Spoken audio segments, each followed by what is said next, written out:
Welcome to NCBA's Cattleman's Call podcast with host Lane Nordland.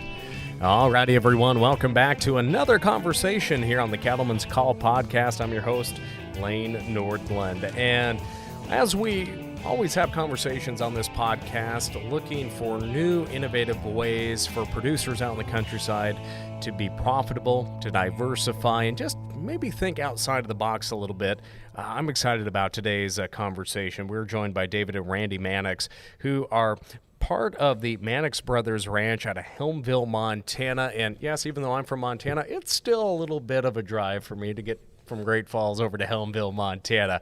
But this is a great example of just collaboration, communication, and so much more for this multi-generational ranch, which is comprised of a cow-calf program, stocker program, timber, direct-to-consumer beef, and of course they're also tied into a really cool restaurant in Helena where one of the generations that grew up on the ranch is incorporating their ranch-raised beef into that restaurant. And I also should mention they are also recognized not only as the Montana Environmental Stewardship Award winner, they are also the Region 5 finalist for the Environmental Stewardship Award on the national level.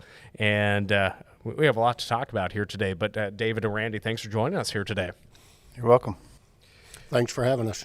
Well, you know, as I mentioned, you're over there in Helmville, Montana. David, I'll start with you. Could you tell us a little more about the history of the Mannix Brothers Ranch and just how long this has been a family entity, and maybe describe the terrain in which you raise cattle and harvest timber in? Very well.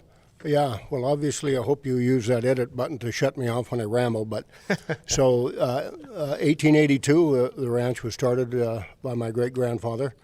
So we're now Generation 4 with 6 members of Generation 5 back on the ranch.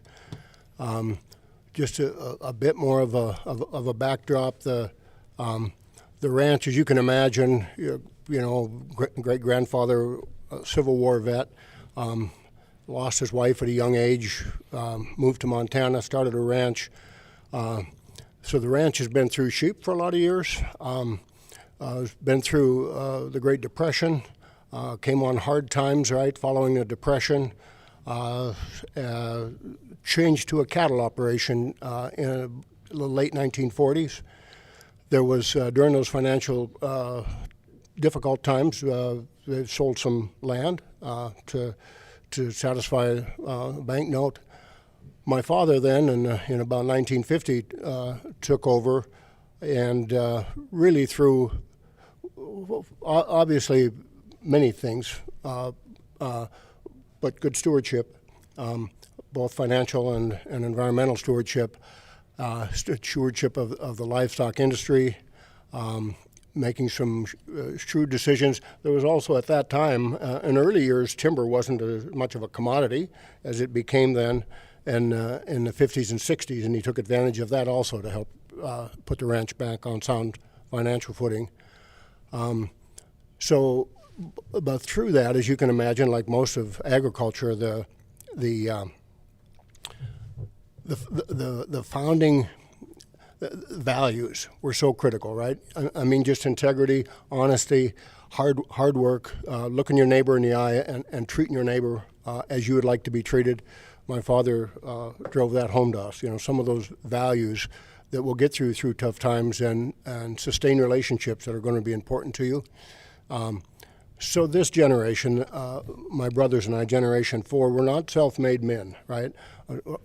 That's the picture I want to paint, is that we're kind of on the shoulders of others ahead of us. And so also an important piece of the generations that came before us was my grandfather on my maternal grandfather on my mother's side. He owned a small operation in the valley that is now incorporated with the land we operate. And he was really instrumental to us boys in our formative years of late grade school and high school, you know, working with him, playing with him, fishing. He always wanted to make a good fisherman out of us. I don't know if he's ever successful in that, but he sure taught us a lot of lessons in the process. And so, he was a great one for looking at your neighbors or looking at people that you may not quite agree with or you're struggling with, and asking us, walk a mile in their moccasins, huh? And so I think that's a big piece of our history. So then currently, the current generation, we own some of our own land. We lease part of our parents' ranch.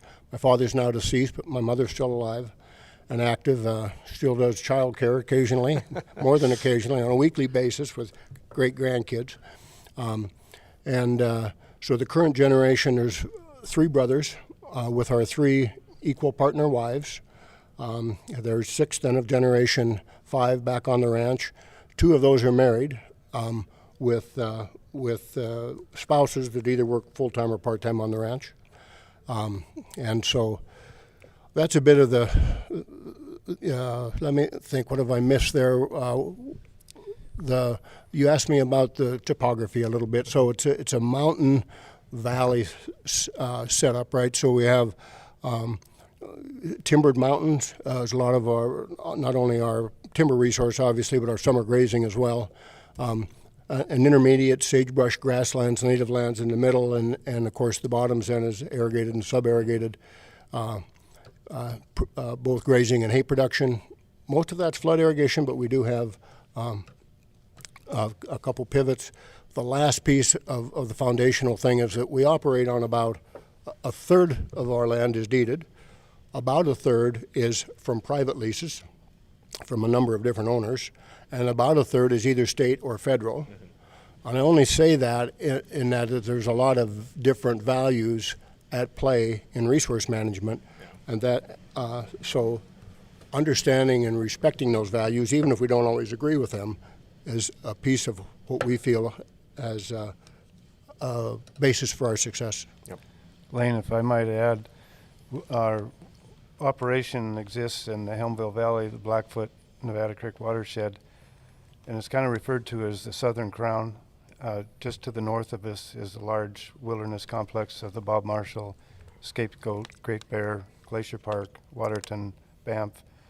So naturally, as wildlife expands and we have some challenges with endangered species, grizzlies and wolves, we're impacted directly by those, and learning how to coexist with them has been a challenge, and we've had significant help from agencies like the U.S. Fish and Wildlife and Fish, Wildlife and Parks. And are you a part of the Blackfoot Challenge as well? That's right. We are. And maybe describe what that is for our listeners out there. Okay. The Blackfoot Challenge is a watershed, proactive watershed group that helps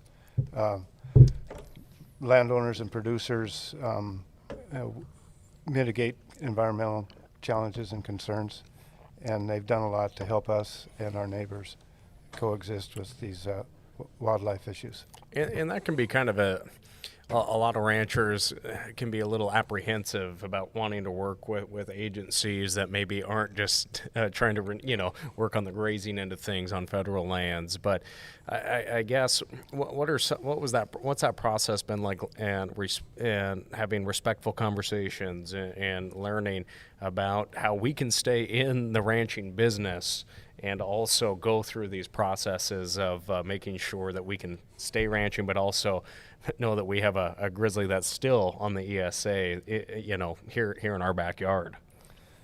Well, I guess the focus has been cooperation, and with the help of the challenge and the agencies, there has been a history and of trust. They've developed that trust, and they have demonstrated that they realize that best use of the land is to keep ranchers on it versus having it fragmented with residential development.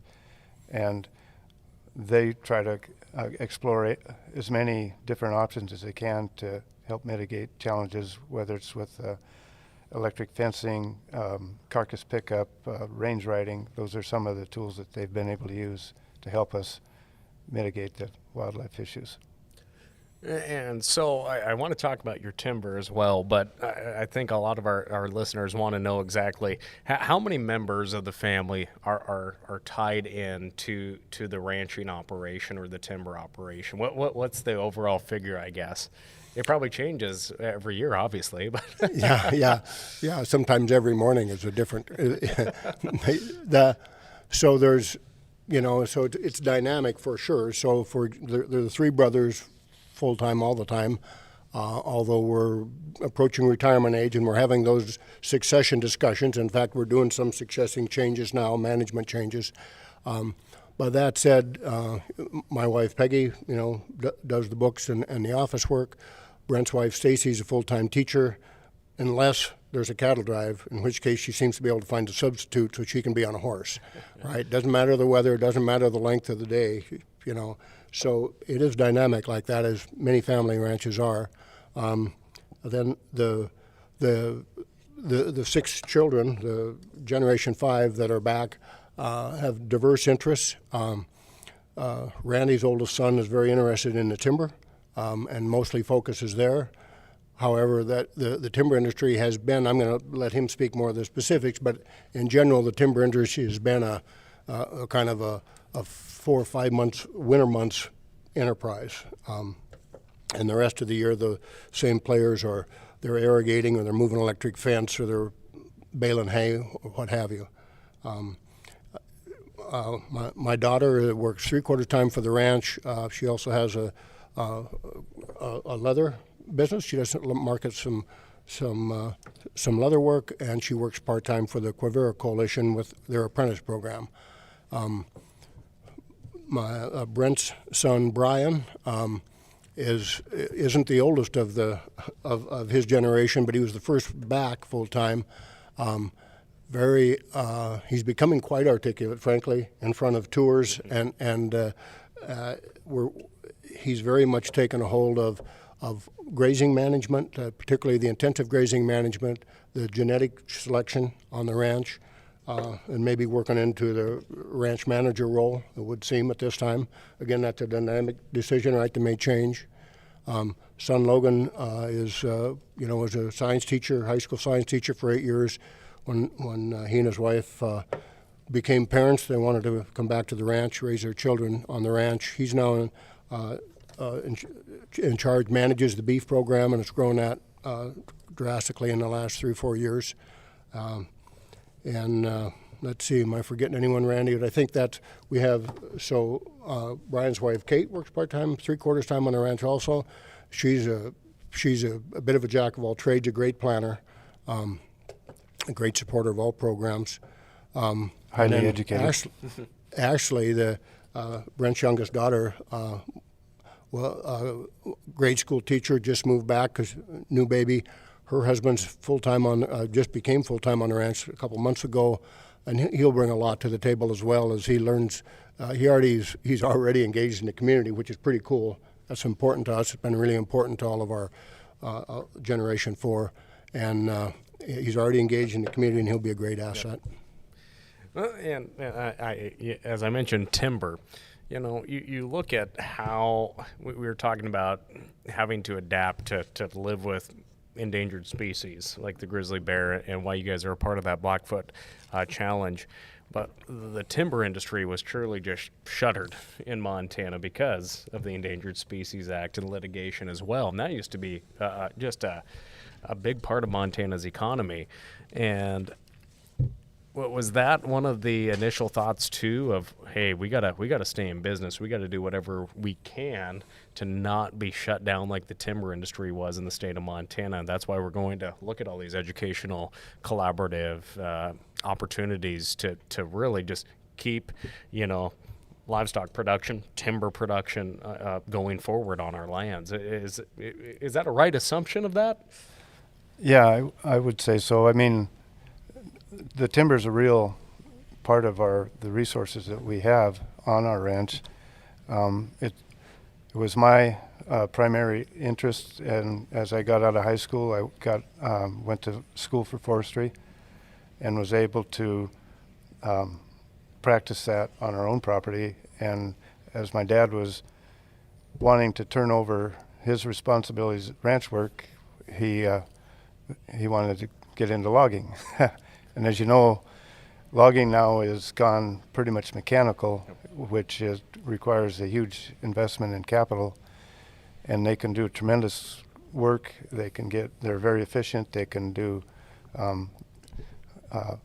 move a lot of volume without disturbing the land near as much as it used to be. But it does take a huge investment in capital, and we haven't taken that jump. We use the old style chainsaws and cable skidders, and we just work during the winter months. The rest of the year we're pretty busy with other ranch work, but it gives a good balance for when there's not as much work to do on the ranch. We're able to keep our members busy working in the timber and provides a revenue. We're practicing commercial and pre-commercial thinning to improve the stand, so down the road we'll have more valuable and higher quality timber. And then periodically, starting back in the 50s, like David mentioned, we've had contractors come in and take out more volume. And we foresee that continuing on into the future. So where are the markets at then for that timber? I'm so naive in that aspect of natural resources. Where does the market go? What is the wood being used for mainly? Well, fortunately, we still have two very good sawmills within 60 miles of our ranch. Sun Mountain Lumber's in Deer Lodge. That's strictly a stud mill. They specialize in smaller diameter wood. Pure Mountain Lumber in Seeley Lake is about 45 miles to the north. They're a dimensional sawmill. They can cut various size lumber from various size trees in different species. But another market that's real strong is the post and pole market, and our ranch has quite a few small lodge poles, small roundwood, and that market has been real strong for the last 10 years. And then more and more, there's more backyard sawmills that are looking for high quality timber and we sell several loads of that every year to Wood-Mizer type sawmills. That's one thing. Our family's operation in Phillips County. There's not much of a market for sagebrush, but thanks for sharing that. I've always been interested in that aspect of things, and that also comes into your work in natural resource stewardship. And obviously, I'm really looking forward to tonight's Environmental Stewardship Award banquet just to learn more about all the other producers that are nominated across the nation, but having that timber aspect of it, because a lot of people don't understand that timber is agricultural production. And so I've always been fascinated that when I've had the opportunity to listen to you all speak and interact with you.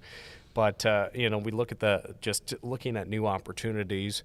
When did the idea of having a ranch-branded beef brand get brought up in a conversation?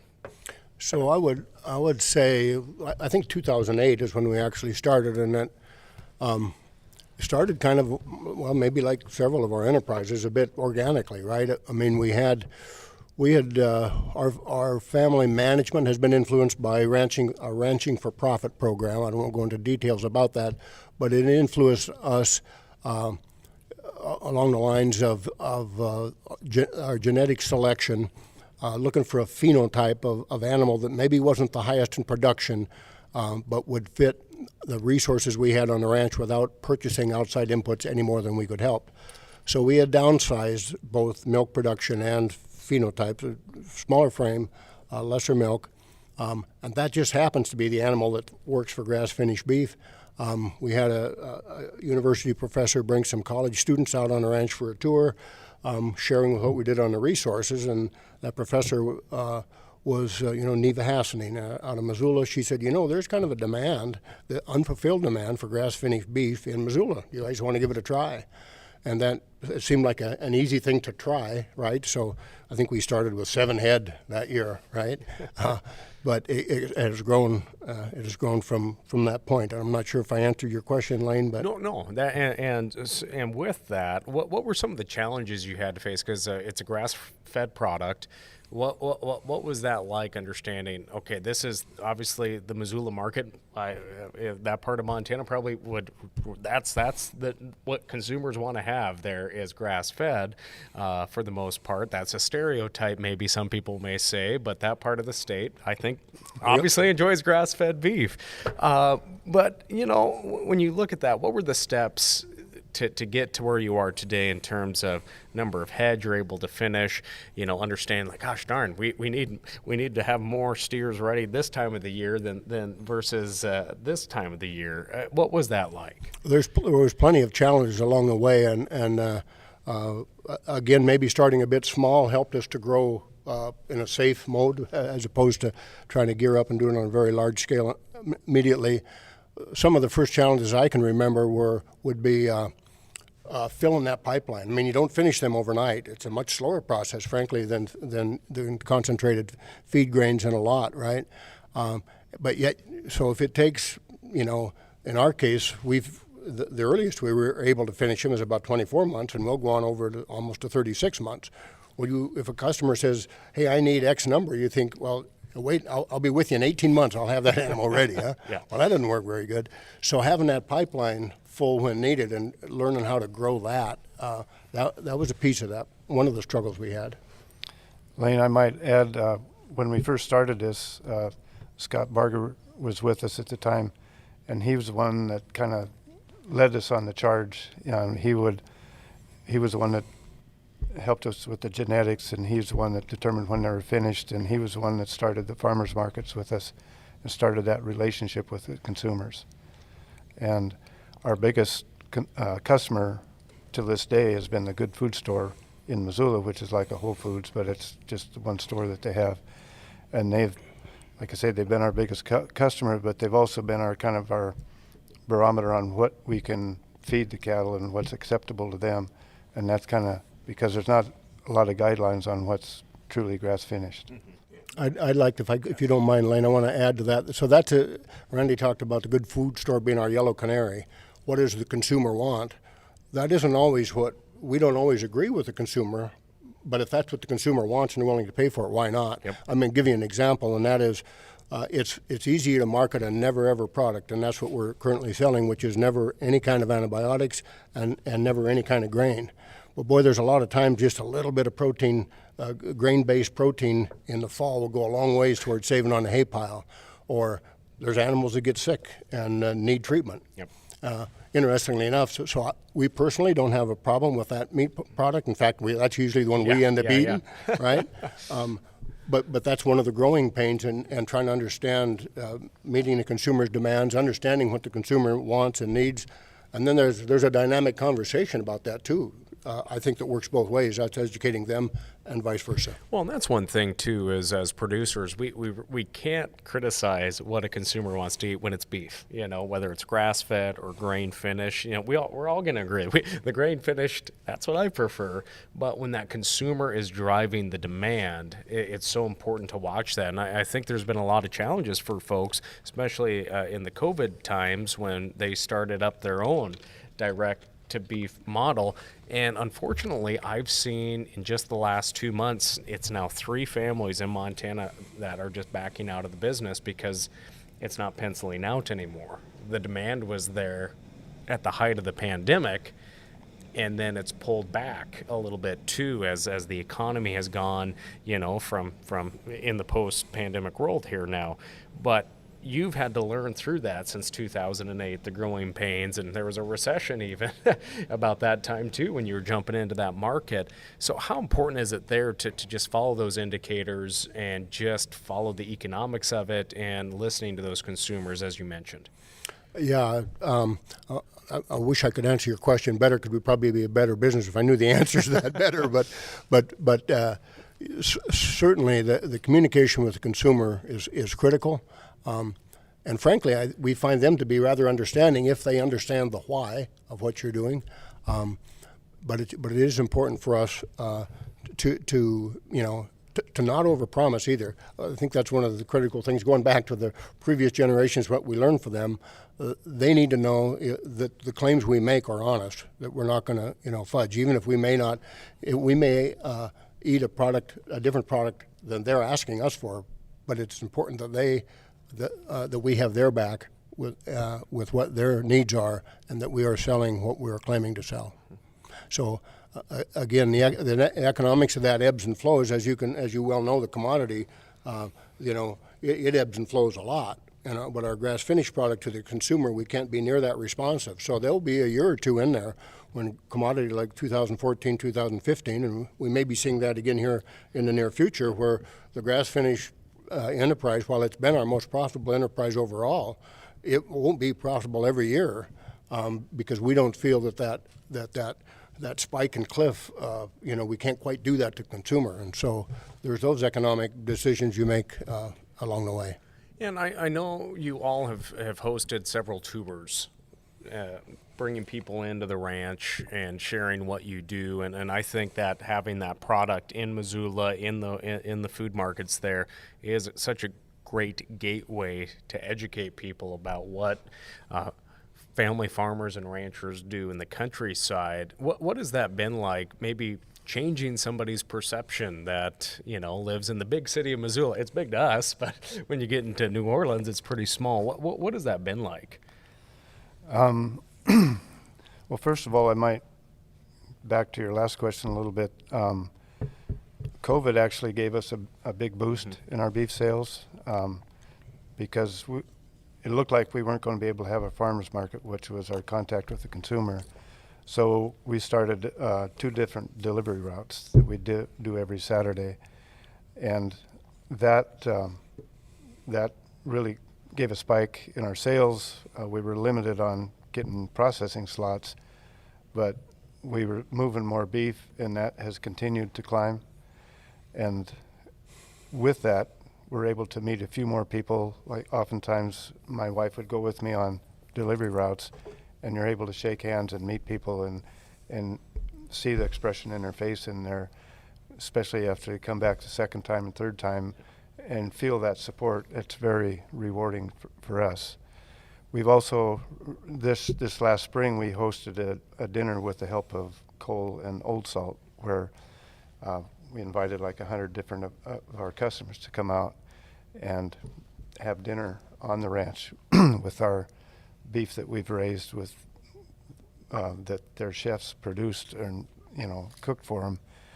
And that was I think real good exposure for us, because it just seems like there's a need from our consumers that they want to know more about where their meat comes from. Yep.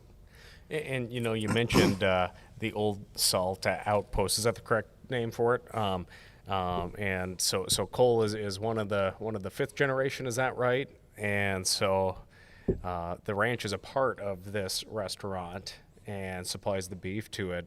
But what was that like when he came to the family shareholder saying, I got this idea and let's start up a restaurant. I'm starting up a restaurant in Helena, Montana, and I want the ranch to supply the beef. What was that conversation like? Well, first it's kind of exciting, right? A little bit scary as well. Also a little bit, it'll fill your cup a little bit, right? If the next generation is both stepping out on their own, diversifying again, but still pulling in the same direction, right? Fit with our values, so that's pretty cool. But just to be clear, Lane, so the Old Salt is it's a business that's under development. All right, so I'm gonna in the end, if it's successful, it'll have the Old Salt. Old Salt is the name of it. It currently has the Outpost, which is a small. It's a restaurant or not a restaurant. I'm sorry. It's just a fast casual. That's the word I'm searching for. Fast casual burgers. And you can get burgers like when the bars close, right? Well, yeah, but you can get it. Okay. Before the bar closes, it's important. The whole time the bar's open. Okay, right? good. Yeah.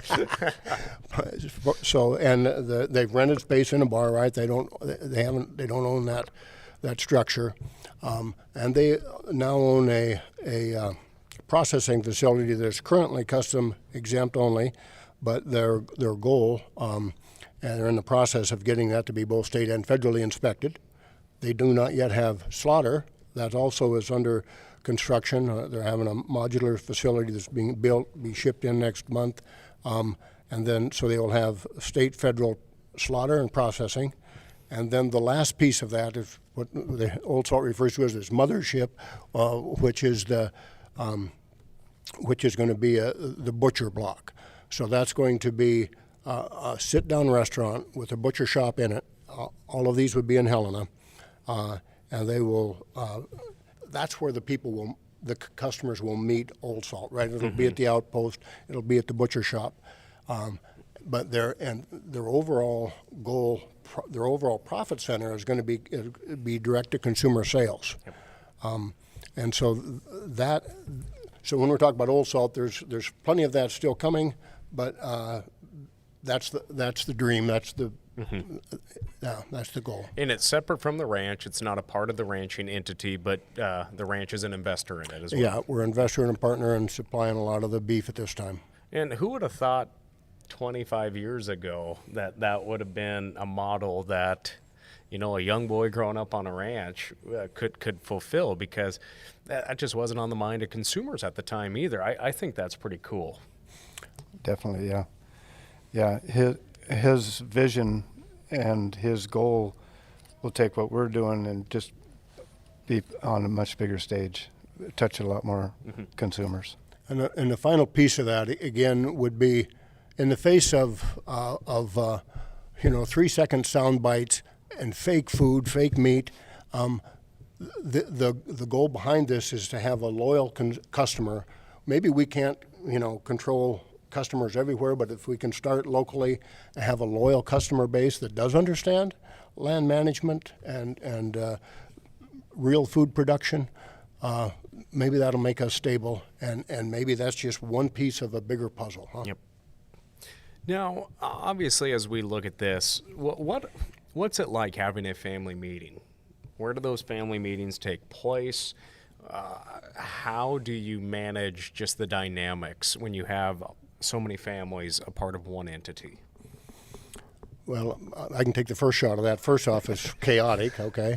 We have our family meetings. We have a ranch office with enough room for 10 people, and we get 14 in. We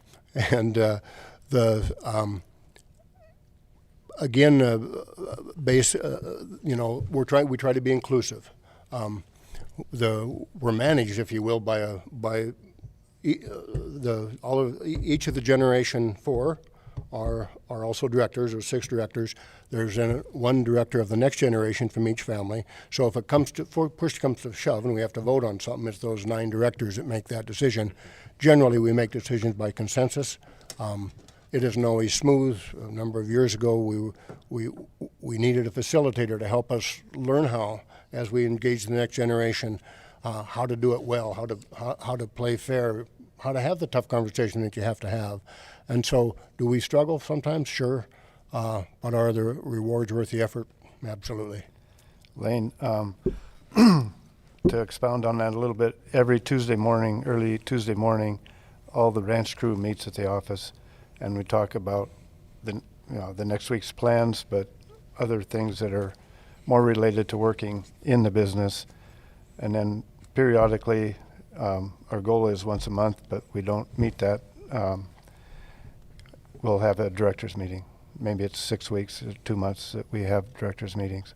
And that's usually working around the schedule of our wives that both Stacy and Mo have teaching jobs that we work around to schedule those. Yep. We also have had a number of succession meetings with all the kids and all the Generation 5 and all of Generation 4. Yeah. And so I guess when we look at that, having the meetings, having the open dialogue, and I'm glad to hear that it's not all easy, because I think people are cynical when multi-generational and brothers can all work together, because some people just have that mindset, nope, this is my place, or whatnot. And I know you've heard this a lot, probably had a lot of lengthy conversations with producers and fellow ag people when it comes to the transition talks. But at the end of the day, it's about leaving a legacy, leaving the land better than you found it. So I guess, how do you envision that legacy for your grandchildren's grandchildren? And what are those conversations like in making sure that this land stays healthy in production agriculture, in timber production? I guess, do you have those conversations, or do you think about that when you're driving down the road? I want to get your thoughts on that. Yeah, we do for sure. And one of the cool things is the next generation very much does. It's not like we have to sell something that they're not buying into. They very much have those values as well. And so, yeah, to me, it would be a cool legacy if thinking about the three-legged stool, right? If the one leg is the ecology, the other leg is the economy, and the third leg is social and community. I would love it in several generations down the road if that three-legged stool was still there and balanced, and if the managers at that time, the owners' managers at that time, were taking care of the natural resources, the soil, the water, the open space, clean air, that society needs. Because certainly society needs those, right? Water may run across our land, and we may have the right to use that water, but we don't own this land. We're just caretakers. And so, if society appreciates, if future generations are managed in such a way that society needs them there, they'll be successful. Lane, if I might add, my mother created an incredible environment for us as we're growing up, and all of our kids feel that love and that environment that she created. She deserves a lot of credit for, I think, their passion for the ranch. But each one of us had a good teacher in our parents and grandparents installing a sense of love of the land. And it's always been our goal as we go forward to try to instill that in our kids. Now, I know we got to get going here with the convention and whatnot, and congratulations on that stewardship recognition for winning that Region 5 recognition, and then of course you're going up for the main title here in April for the National Environmental Stewardship Award program. But what is just one last thing that you would just like to leave our audience with here today in terms of just, let's stay in the business, let's keep moving forward, or just, you could tell a joke if you wanted to, but what's your final thoughts? Well, there's been a lot of talk about promoting sustainability, but I think we ought to look beyond sustainability. We should be trying to improve the land, and that we should be practicing regenerative agriculture and beyond improving incline rather than just staying the same, because there's potential to improve the resources that we manage. And I guess if I had a couple shots, if I could take a couple shots, if I was talking to a consumer, I would want to point out that it's the best nutritional value for their dollar. Meat is the best nutritional value for their dollar. And if I'm talking to our industry members, I would say stay curious, keep learning, don't be afraid to ask questions, because we don't have them all. We have a lot of room for improvement on our ranch, and I suspect all of agriculture does. So stay curious. I think that's some great advice for our listeners. Again, we had David and Randy Mannix with the Mannix Brothers Ranch out of Helmville, Montana, joining us today. Gentlemen, thanks for joining us, and enjoy Cattle Convention. Thank you, Lane.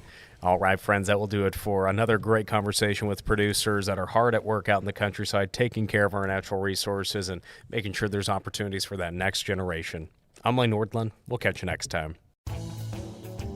Thanks for tuning in to NCBA's Cattleman's Call podcast with Lane Nordlund. For more information, visit ncba.org and make sure to subscribe to the podcast today.